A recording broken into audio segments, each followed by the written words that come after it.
Sect. 159. Where the legislative and executive power are in distinct hands, as they are in all moderated monarchies and well-framed governments, there the good of the society requires that several things should be left to the discretion of him that has the executive power, for the legislators not being able to foresee and provide by laws for all that may be useful to the community, the executor of the laws having the power in his hands, has by the common law of nature a right to make use of it. For the good of the society, in many cases, where the municipal law has given no direction, till the legislative can conveniently be assembled to provide for it. Many things there are, which the law can by no means provide for, and those must necessarily be left to the discretion of him that has the executive power in his hands, to be ordered by him as the public good and advantage shall require. Nay, it is fit that the laws themselves should in some cases give way to the executive power, or rather to this fundamental law of nature in government, viz. that as much as may be, all the members of the society are to be preserved, for since many accidents may happen, wherein a strict and rigid observation of the laws may do harm, as not to pull down an innocent man's house to stop the fire, when the next to it is burning, and a man may come sometimes within the reach of the law, which makes no distinction of persons, by an action that may deserve reward and pardon. 'Tis fit the ruler should have a power, in many cases, to mitigate the severity of the law, and pardon some offenders, for the end of government being the preservation of all, as much as may be, even the guilty are to be spared, where it can prove no prejudice to the innocent. Sect. 160. This power to act according to discretion, for the public good, without the prescription of the law, and sometimes even against it, is that which is called prerogative, for since in some governments the lawmaking power is not always in being, and is usually too numerous, and so too slow, for the dispatch requisite to execution, and because also it is impossible to foresee, and so by laws to provide for, all accidents and necessities that may concern the public, or to make such laws as will do no harm, if they are executed with an inflexible rigor on all occasions, and upon all persons that may come in their way. Therefore there is a latitude left to the executive power, to do many things of choice which the laws do not prescribe. Sect. 161. This power, whilst employed for the benefit of the community, and suitably to the trust and ends of the government, is undoubted prerogative, and never is questioned, for the people are very seldom or never scrupulous or nice in the point. They are far from examining prerogative, whilst it is in any tolerable degree employed for the use it was meant, that is, for the good of the people, and not manifestly against it. But if there comes to be a question between the executive power and the people, about a thing claimed as a prerogative, the tendency of the exercise of such prerogative to the good or hurt of the people will easily decide that question. Sect.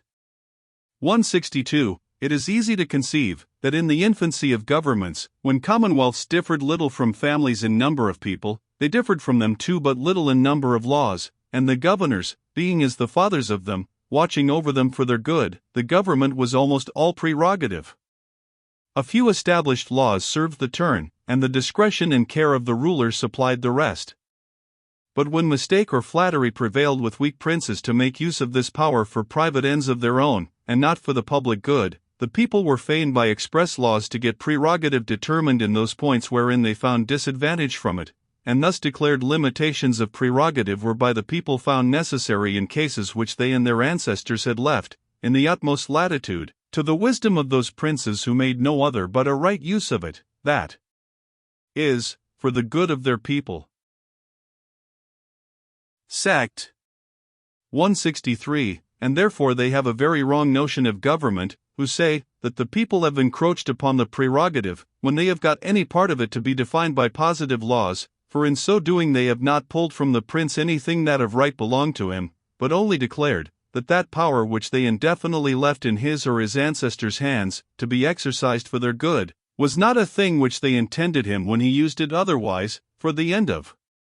government being the good of the community. Whatsoever alterations are made in it, tending to that end, cannot be an encroachment upon any body, since no body in government can have a right tending to any other end, and those only are encroachments which prejudice or hinder the public good. Those who say otherwise, speak as if the prince had a distinct and separate interest from the good of the community, and was not made for it, the root and source from which spring almost all those evils and disorders which happen in kingly governments. And indeed, if that be so, the people under his government are not a society of rational creatures, entered into a community for their mutual good. They are not such as have set rulers over themselves, to guard and promote that good, but are to be looked on as an herd of inferior creatures under the dominion of a master, who keeps them and works them for his own pleasure or profit. If men were so void of reason, and brutish, as to enter into society upon such terms, prerogative might indeed be, what some men would have it, an arbitrary power to do things hurtful to the people. Sect 164. But since a rational creature cannot be supposed, when free, to put himself into subjection to another, for his own harm, though, where he finds a good and wise ruler, he may not perhaps think it either necessary or useful to set precise bounds to his power in all things, prerogative can be nothing but the people's permitting their rulers to do several things, of their own free choice, where the law was silent, and sometimes too against the direct letter of the law, for the public good. And their acquiescing in it when so done, for as a good prince, who is mindful of the trust put into his hands, and careful of the good of his people, cannot have too much prerogative, that is, power to do good, so a weak and ill prince, who would claim that power which his predecessors exercised without the direction of the law, as a prerogative belonging to him by right of his office, which he may exercise at his pleasure, to make or promote an interest distinct from that of the public, gives the people an occasion to claim their right, and limit that power, which, whilst it was exercised for their good, they were content should be tacitly allowed. Sect 165. And therefore he that will look into the history of England, will find, that prerogative was always largest in the hands of our wisest and best princes, because the people, observing the whole tendency of their actions to be the public good, contested not what was done without law to that end, or, if any human frailty or mistake, for princes are but men, made as others, appeared in some small declinations from that end, yet 'twas visible, the main of their conduct tended to nothing but the care of the public. The people therefore, finding reason to be satisfied with these princes, whenever they acted without, or contrary to the letter of the law, acquiesced in what they did, and, without the least complaint, let them enlarge their prerogative as they pleased, judging rightly, that they did nothing herein to the prejudice of their laws, since they acted conformable to the foundation and end of all laws, the public good. Sect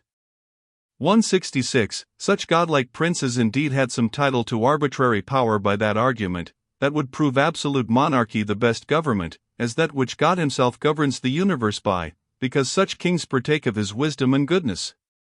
Upon this is founded that saying, that the reigns of good princes have been always most dangerous to the liberties of their people, for when their successors, managing the government with different thoughts, would draw the actions of those good rulers into precedent, and make them the standard of their prerogative, as if what had been done only for the good of the people was a right in them to do, for the harm of the people, if they so pleased, it has often occasioned contest, and sometimes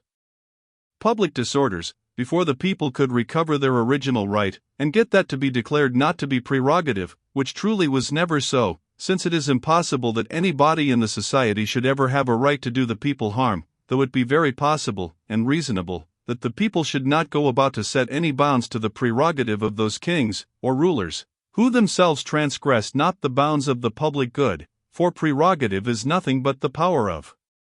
doing public good without a rule. Sect 167. The power of calling parliaments in England, as to precise time, place, and duration, is certainly a prerogative of the king, but still with this trust, that it shall be made use of for the good of the nation, as the exigencies of the times, and variety of occasions, shall require, for it being impossible to foresee which should always be the fittest place for them to assemble in, and what the best season. The choice of these was left with the executive power, as might be most subservient to the public good, and best suit the ends of parliaments. Sect 168. The old question will be asked in this matter of prerogative, but who shall be judge when this power is made a right use of? One answer, between an executive power and being, with such a prerogative, and a legislative that depends upon his will for their convening, there can be no judge on earth, as there can be none between the legislative and the people, should either the executive, or the legislative, when they have got the power in their hands, design, or go about to enslave or destroy them. The people have no other remedy in this, as in all other cases where they have no judge on earth, but to appeal to heaven, for the rulers, in such attempts, exercising a power the people never put into their hands, who can never be supposed to consent that any body should rule over them for their harm, do that which they have not a right to do. And where the body of the people, or any single man, is deprived of their right, or is under the exercise of a power without right, and have no appeal on earth, then they have a liberty to appeal to heaven, whenever they judge the cause of sufficient moment.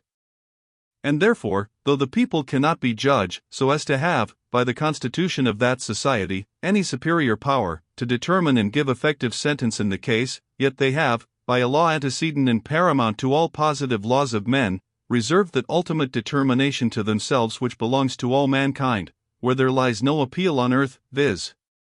to judge, whether they have just cause to make their appeal to heaven. And this judgment they cannot part with, it being out of a man's power so to submit himself to another, as to give him a liberty to destroy him, God and nature never allowing a man so to abandon himself, as to neglect his own preservation, and since he cannot take away his own life, neither can he give another power to take it. Nor let anyone think, this lays a perpetual foundation for disorder, for this operates not, till the inconveniency is so great, that the majority feel it, and are weary of it, and find a necessity to have it amended. But this the executive power, or wise princes, never need come in the danger of, and it is the thing, of all others, they have most need to avoid, as of all others the most perilous.